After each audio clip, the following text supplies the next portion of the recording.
Wrong insurance పాలసీని వెంటనే surrender చేయండి. లైఫ్ ఇన్సూరెన్స్ ఫైనాన్షియల్ ప్లానింగ్లో అతి ముఖ్యమైన భాగం.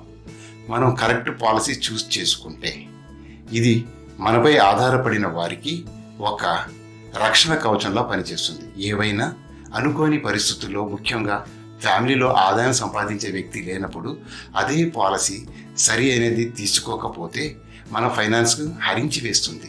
What is bad insurance? మన దేశంలో లక్షల కొద్ది ఇన్సూరెన్స్ పాలసీ హోల్డర్స్ ఉన్నారు. వారి పాలసీ వారి రిక్వైర్మెంట్స్కు ఏ విధంగానూ సూటబుల్ కాదు. ఎగ్జాంపుల్, ఒక కేస్ స్టడీ. ఎన్ఎం శర్మ గారు ఒక సాఫ్ట్వేర్ ఎగ్జిక్యూటివ్. ఏ రకమైన రిటైర్మెంట్ ప్లానింగ్ 52 సంవత్సరాలు వచ్చే వరకు చేసుకోలేదు. ఒక ప్లానర్తో కలిసే వరకు తెలియదు తను ఒక ఇన్సూరెన్స్ ట్రాప్లో ఇరుక్కున్నాను అని. ఆ పాలసీ టర్మ్స్ స్థూలంగా ఈ క్రింది విధంగా ఉన్నాయి. తాను నెలకు 85,000 12 సంవత్సరాలు కడితే 13వ సంవత్సరం నుండి 1,70,000 పర్ మంత్ 10 సంవత్సరాల పాటు ఇన్సూరెన్స్ కంపెనీ ఇస్తుంది. ఇది గ్యారంటీడ్ అమౌంట్ అండ్ ఇన్సూరెన్స్ కూడా ప్రీమియం కట్టే పీరియడ్లో 1 కోటి రూపాయలు ఉంటుంది. పాపం, ఏమాత్రం రిటైర్మెంట్ ప్లానింగ్ చేసుకొని శర్మ గారు తన కెపాసిటీకి మించి నెలకు కడుతున్న ప్రీమియం, వచ్చే ఆదాయం అన్నీ లెక్కించి చూడగా వర్క్ అవుట్ అవుతున్న రిటర్న్ 6% కంటే తక్కువ. అంటే మన దేశ యావరేజ్ ఇన్ఫ్లేషన్ కంటే తక్కువ.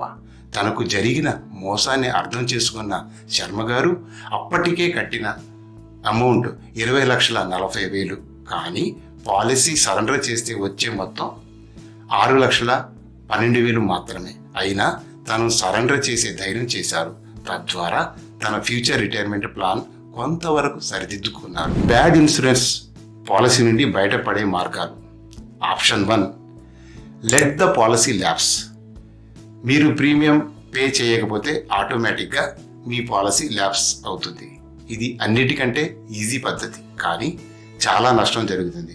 అయినా ఇది మనం కంటిన్యూ చేస్తే జరిగే నష్టం కంటే తక్కువే. Option 2, surrender the policy. 3 సంవత్సరాల తర్వాత సరెండర్ చేస్తే కొంత సరెండర్ వాల్యూ వస్తుంది. Option 3, turn it to A paid up policy. Premium pay చేయడం ఆపండి, కానీ పాలసీ కొనసాగిస్తే పెయిడ్ అప్ వాల్యూగా కన్వర్ట్ అవుతుంది. Option 4, let it continue. మీరు పాలసీ చివరి వరకు కొనసాగించవలసిన అవసరం ఉంటే, ఎలాగంటే అప్పటికే 3/4 ఆఫ్ పాలసీ టర్మ్ అయిపోయినప్పుడు కొనసాగించడమే శ్రేయస్కరం. How to know if you have the wrong insurance? 1, లో కవర్. మీరు కట్టే ప్రీమియం ఒక 100 రెట్లు సమ్ ఇన్సూరెన్స్ లేకపోతే మీరు చాలా ఎక్కువ పే చేస్తున్నారని అర్థం. 2, హై ప్రీమియం. థంబ్ రూల్ ఏమిటంటే మీ ప్రీమియం మీ ఇన్కంలో 6 to 8% మించితే అది బ్యాడ్ పాలసీ. 3, టెన్యూర్. మీ పాలసీ మీ ఇన్కమ్ ఫేజ్ వరకు కవర్ ఉండాలి. అలా కాకుండా మరో పాలసీని మధ్యలో తీసుకోవలసి వస్తే అప్పుడు ప్రీమియం ఎక్కువ ఉంటుంది. 4, రిటర్న్ ప్రొజెక్షన్. ఎండోమెంట్ పాలసీపై ఏజెంట్స్ చూపే అమౌంట్ ఎక్కువ కనబడుతుంది, కానీ ఇన్ఫ్లేషన్ ఇంపాక్ట్ కూడా చూసుకోవాలి.